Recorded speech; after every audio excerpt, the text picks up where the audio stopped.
And I will go. All right, everybody. So we are on week 4.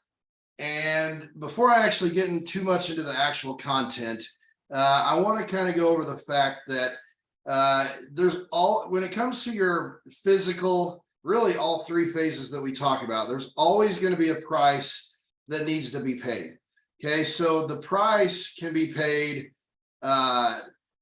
up front. It can be paid in the form of eating nutritious foods and getting your strength training in, getting your mobility work or cardiovascular work in, or it can be paid later. And those payments on the back end aren't nearly as fun as the payments on the front end. Okay, so you're going to end up in life just kind of going to have to suffer at some point a little bit, and that can be it's a lot better to do that early. Okay, there's nothing free in life. The other thing I want to talk about is a lot when it comes to your physical health. A lot of times there's more psychology involved than you know, and there's going to be a lot of psychological triggers that can cause you to behave in ways that may not lead you directly to where your goals are. Okay, so that's one of the things as we go through this process, especially as you pay attention to the things that Phil and Scott talk about. Learn what your psychological triggers are, because a lot of times those are the things that will lead you to bad decisions or bad habits. Okay, so things such as stress or habits that are already ingrained in you, or emotions can cause you to turn to junk food or laziness or things like that may not help you reach the goals, which then that's kind of a snowball effect, because it just like bad physical health makes your mental health and spiritual health much worse as well. Okay, another thing that tends to happen to people is what I affectionately call the "I deserve this" category, and this was named after one of the 3 of us. I'm not going to throw them under the bus, but it's not Scott and it's not me. And this idea of I have suffered through hard work and discipline, so I deserve to reward myself. But the problem with that is oftentimes you're rewarding yourself with the exact same bad habits that you were trying to break in the first place. So you just really need to be careful with this. And I'm not saying at all that you can't find room for foods that aren't quote unquote healthy, or take time to relax. We all need those things at some point. You just have to be really careful psychologically how you do these things. Okay. All right. So what we're really going to be talking about today is movement. And I kind of lump 2 different things into the movement category. And that's one, the first one's going to be mobility. Okay. So basically the ability to move through range of motions, and then aerobic conditioning. So the ability to sustain movement in some way or another. Okay. Our test that we use for this is basically a 1-mile walk or run. And your goal should be about 12 minutes on that. Anything below that's going to be fantastic. I will say, if you're like orthopedically unable to actually run, it hurts your body physically, you can just walk, and you're probably going to be somewhere well north of 12 minutes on that. And I'd say anything between 15 and 18 or 20 minutes is probably pretty good. On the test, a 0 score that I kind of gave you, it would be if you're not even going to do it. So a 1 is if you'll at least go out and actually try it. Okay, so now mobility. Mobility is going to be the ability to move a joint through its full range of motion under control. Okay, this is different than flexibility though. Okay, babies are flexible, but they're not mobile because they can't move, right? They can move, but they can't move their body around. They just kind of wiggle and stuff, but you can move their body all over the place. Dead people are until rigor mortis sets in, dead people are actually really flexible. I am a fairly unflexible person, but when I die, you'll be able to take my body and move it whichever way you would want to. It's actually strength through a range of motion that creates mobility. So if you're unable to get into a squat like this Olympic lifter here, that's probably going to be because you don't have the strength to get to this under control. You probably may be able to get where your legs are at this angle and no more. Well, you're really just not strong enough to go any lower into that movement. So we will add some mobility movements later on, but today we're going to focus specifically on aerobic conditioning. And why do we want to focus on aerobic conditioning? We know most of the reasons. An obvious one, the number one killer in America is heart disease. And the stronger your heart is, the more resistant you're going to be to heart disease. Blood pressure is one of the major things that contribute to heart disease, and it will help lower your blood pressure. Blood sugar. This is a great way to control your blood sugar, which then leads to not only heart disease, but cancer and diabetes and all sorts of other issues. And lowering your blood sugar can really happen through movement, especially if you do some movement after meals. Okay. In fact, studies have shown that 10-minute walks following 3 meals a day will actually control your blood sugar better than the drug metformin will. So you can do this for free. If you have high blood sugar, you can lower it better than drugs just by going out and walking for 10 minutes. Cognitive ability. Okay, so you'll actually think clearer and think better. Mood and mental health. One thing you got to understand about this is we were designed to move. We were made to go move. Our ancestors would literally run down animals for, 8, 10, 12 hours until the animal actually died. And one reason for that is because we are made to dissipate heat really well compared to animals. So we basically ran them to death and then got them. Okay. We're designed to do it. So when you don't, it should be no wonder that your mood and mental health may suffer from this. And then finally, longevity and quality of life. We talked about this in the intro, but the more active person, barring some sort of accident, is probably more likely to live longer and definitely more likely to live better.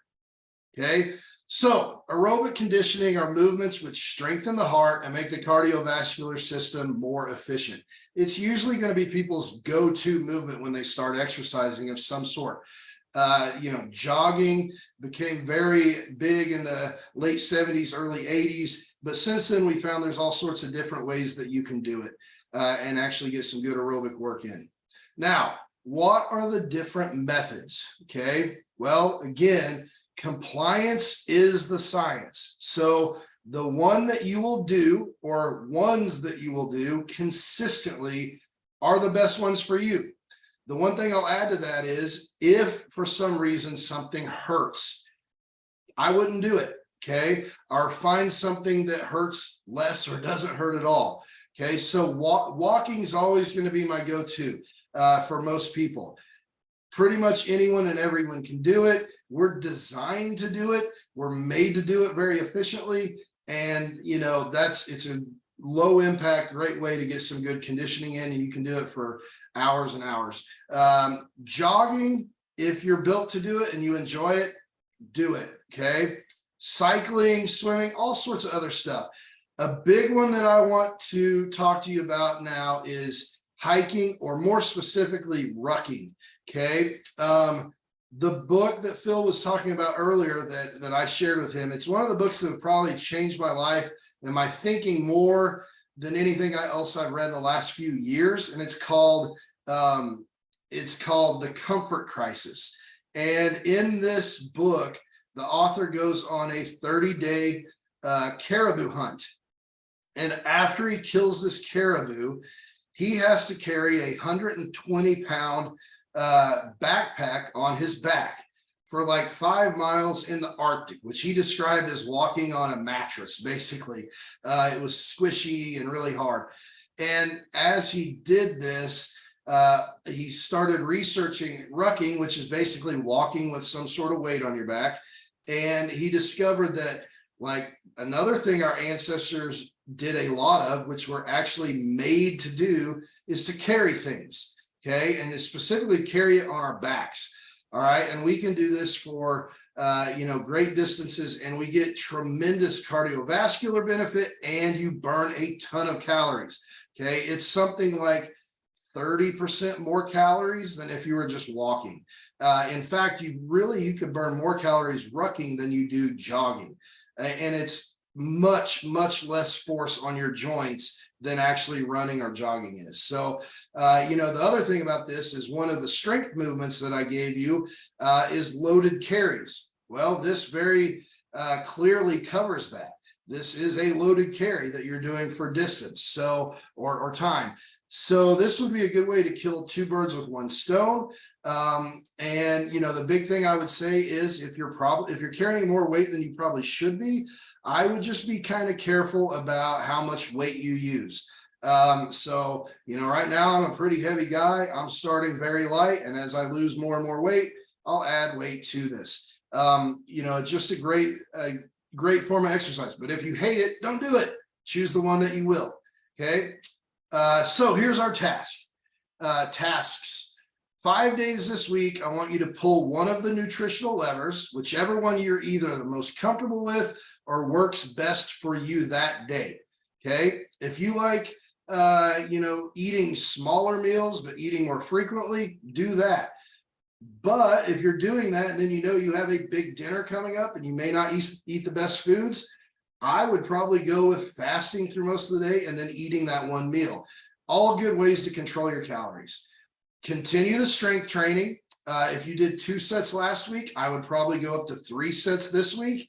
If you used body weight and you can add a little weight somehow, I would do that. If you don't feel ready to add weight, then I would just keep adding reps until you're able to do your body weight for more and more reps. And then finally, here's the new one. Okay, I want you to add 1 to 2 10-minute walks to your day whenever it's most convenient. It works a little bit better if it's right after a meal. Or I want you to add 1,000 steps to your daily average. Okay, you can get a Fitbit, you can use your phone, an Apple Watch, whatever you can use to track your steps.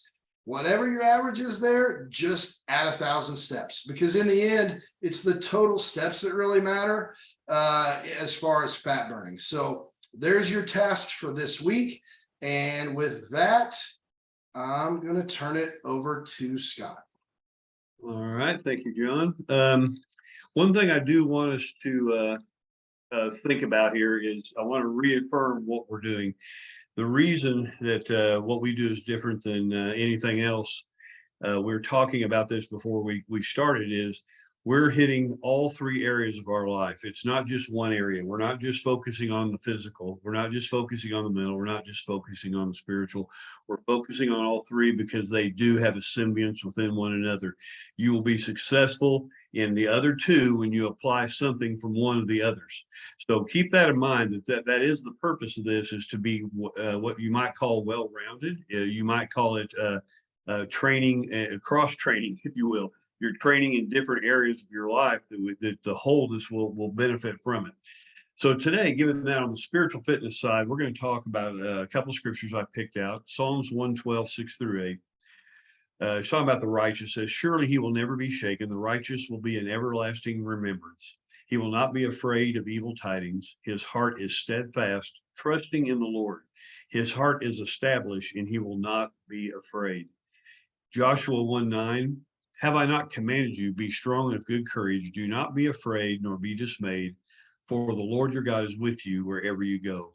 There's 3 words I want to pull out of here, and we're just going to kind of look at just briefly tonight. Steadfast. That word steadfast, if you look up the definition, it means confident, firmly fixed, and not subject to change, loyal and faithful. If you look at the word established, it says to place something securely in position. And then both of them talk about fear. They talk about not being afraid.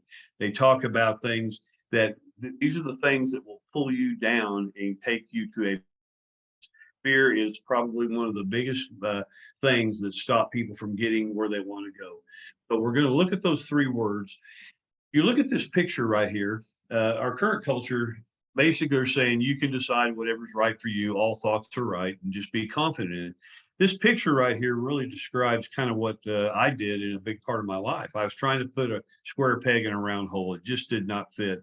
I was trying to do it my way. I was working in my confidence of what I wanted to do. And I did not have, and I had self-confidence in certain areas, but in other areas I had no confidence. And what it boiled down to was it affected other areas, but I did not perceive that because again, what I was doing was just very confident that what I was doing was right, but I was not fully developed, if you will. There was a spiritual and a mental side that was completely void, and all I was looking at was the physical. So self-confidence. Self-confidence has limited potential. God confidence has unlimited possibility. Self-confidence, we talked about this a couple of Zooms back about self-control. It's doing your part. It's reading your scripture, doing your daily task. It's thinking on it and doing what you can do. But a God confidence is when you give him something and he will do for you many times what you cannot do, that you do not have the ability to do right now. So your self-confidence should be in your self-control to do your part, and then have God confidence that he will make up the difference where you may be lacking. When you give him something, you have to trust that he is going to do what he says he'll do. That's why you have no fear. It's there's at least 3 places in the Bible where it talks about every word of God proves true. It says all the promises of God are true. It goes constantly several spots. It is reconfirming the fact that when we set ourselves in spiritual paths, we will have confidence, and fear will not be as a bigger part of our life. Proverbs 16:3 in the New Living says, commit your actions to the Lord and your plans will succeed. These actions, I really want you to broaden this. These are your actions in your physical endeavors of what you're trying to do, in your mental endeavors, but also in your physical, in your spiritual. These are things that talks about, like Hebrews 11:6 says, do not cast away your confidence because it has great reward. Do have confidence when you submit some things to God that he is going to help you to succeed. He's going to help you to advance. Hebrews 11:6 says the person that comes to God must believe 2 things. One, that he is. Well, there's millions of people that believe he is. It's the second one, I think, that people sometimes stumble, that he is a rewarder of those who seek him. I really, really want to push that home tonight. Believe that, because he says that when we're seeking him, you will get rewards. And it's not just the spiritual. There'll be other areas that you start seeing rewards that happen in your life. I'll pull up Joshua 1:8. If we were looking earlier at the Joshua 1:9, when you look at Joshua 1:8, he says, keep this book of the law always on your lips, meditate on it day and night, that you may be careful to do everything written in it. Then you will be prosperous and successful. That's a promise. Fear kills more dreams than failure ever will. Uh, Fear is a confidence killer, and it stops people from moving forward in their spiritual life. It stops them from moving forward in their physical life and in their mental life, because there's fear. 1 John 1, it says, fear has torment. Many people are tormented by their past failures and the fear of future failures. And so when you mess up, John was talking a little bit about our diet. When we mess up and you've had failures before, fear sets in. Well, this will be no different than anything else I've ever did. You've got to get rid of that fear. We're going to be talking more about that in some of the Zooms to come, because that is the one thing I have found that stops more people from advancing in every area of their life is fear.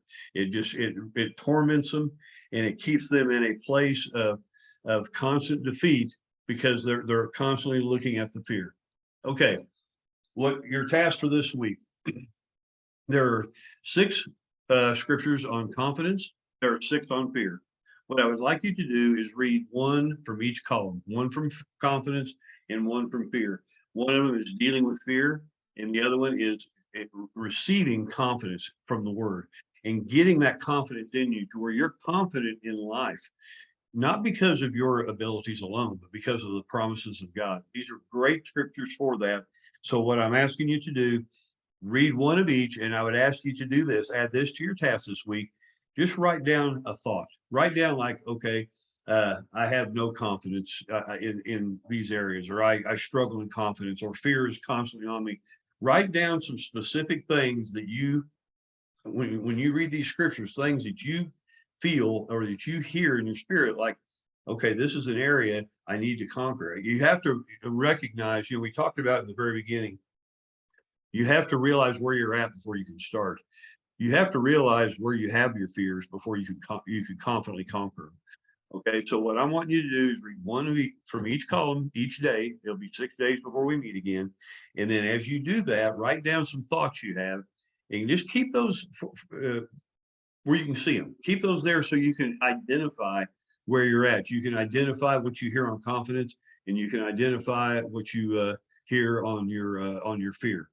With that, Phil, I'm going to turn this over to you, my friend. Thanks, Scott. Appreciate it.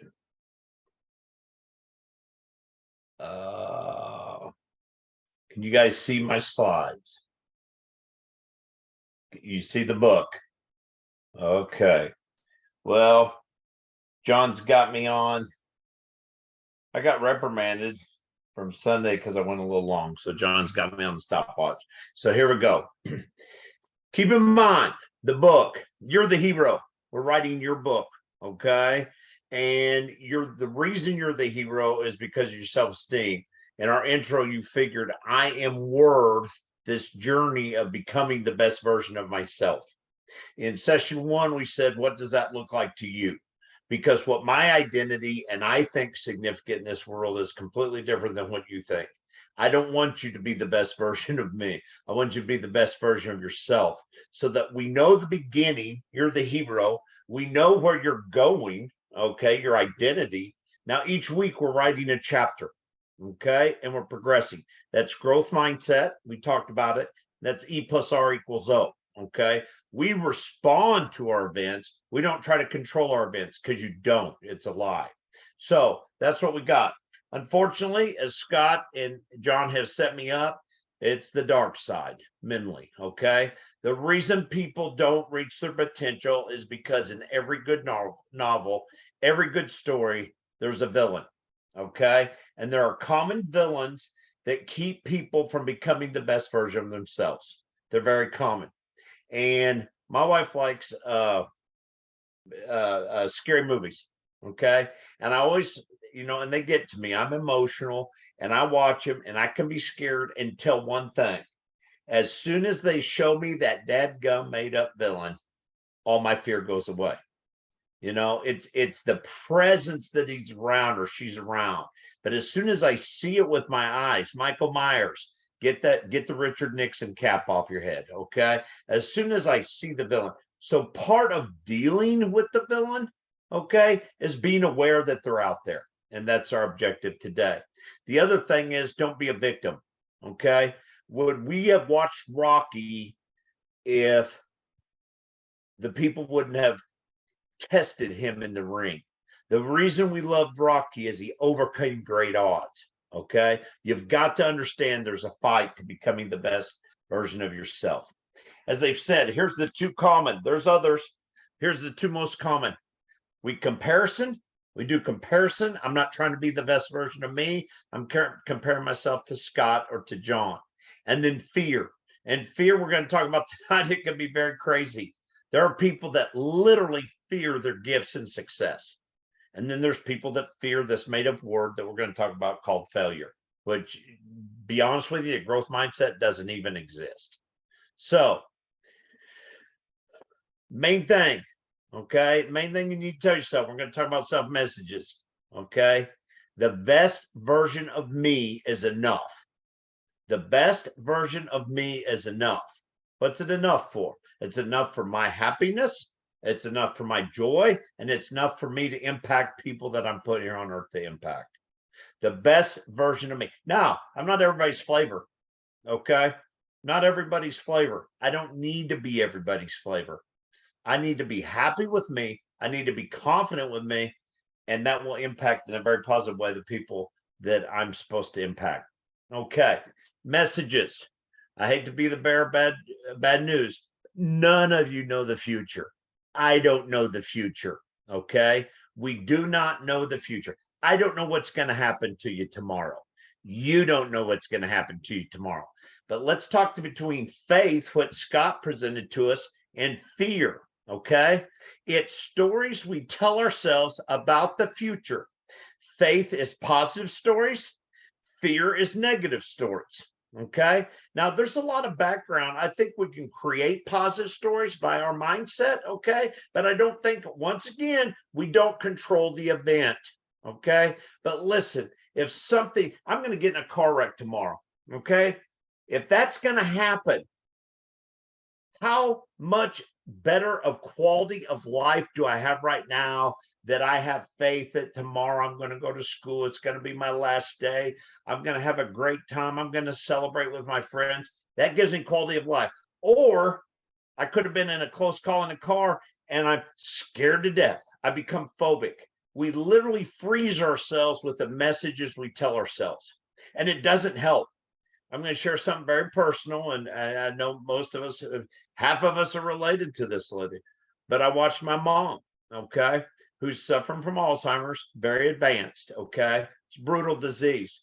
She saw her family members. I'd say it at about the age of 40, I'm guessing, okay. She started fearing she might have it. She worried. I saw the lady cry. I saw her fear. And you know what? All of that didn't change the fact that she had to start dealing with it about 10 years ago. We don't change our events by worrying about them.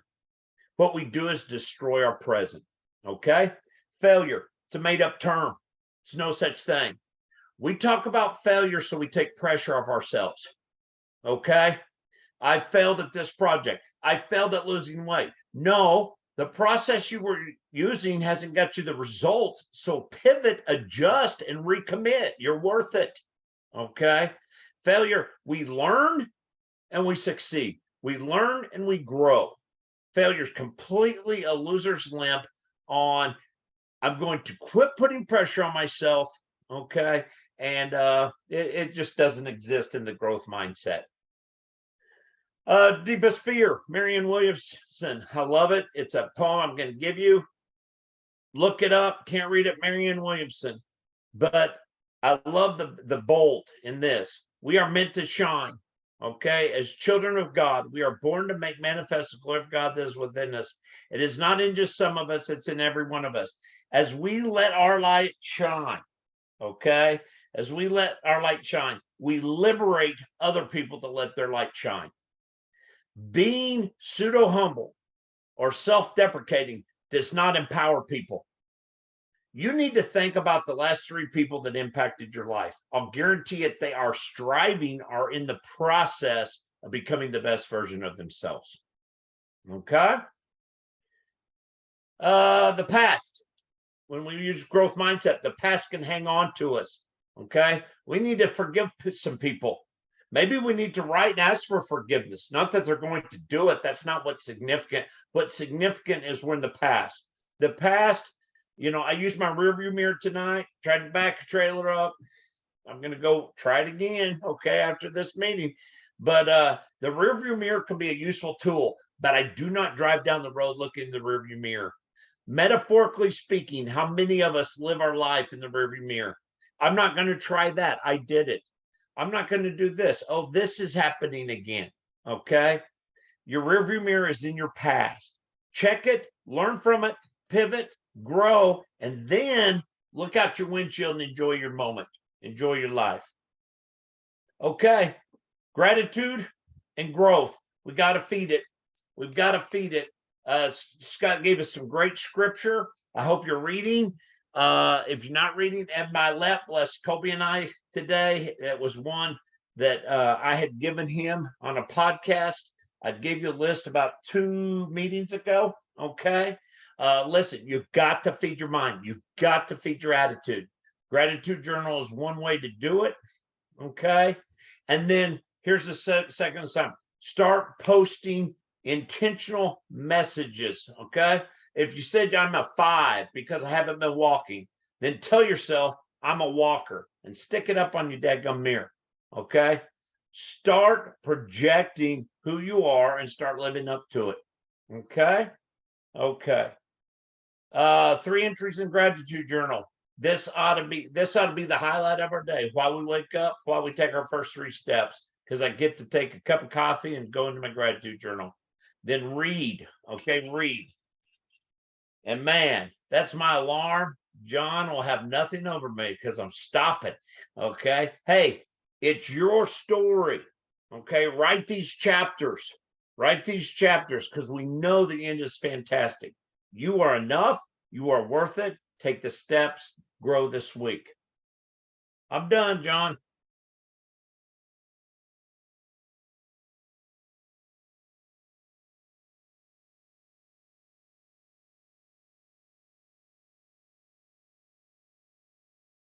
I think you're on mute, John.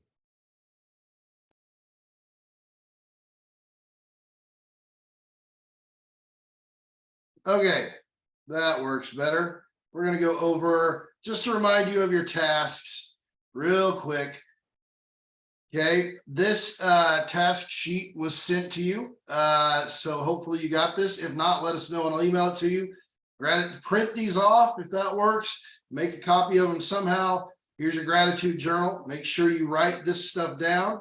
Here are your verses. And then we got a handy dandy checklist. Fill in your dietary restriction method. Fill in your reps for each of your sets on these movements. If you do rucking as your carry, just put rucking and the days you did it. And then check if you hit your 10-minute walks or just put how many steps you got each day. Okay. And with that, we will go on to next week. All right. See you guys.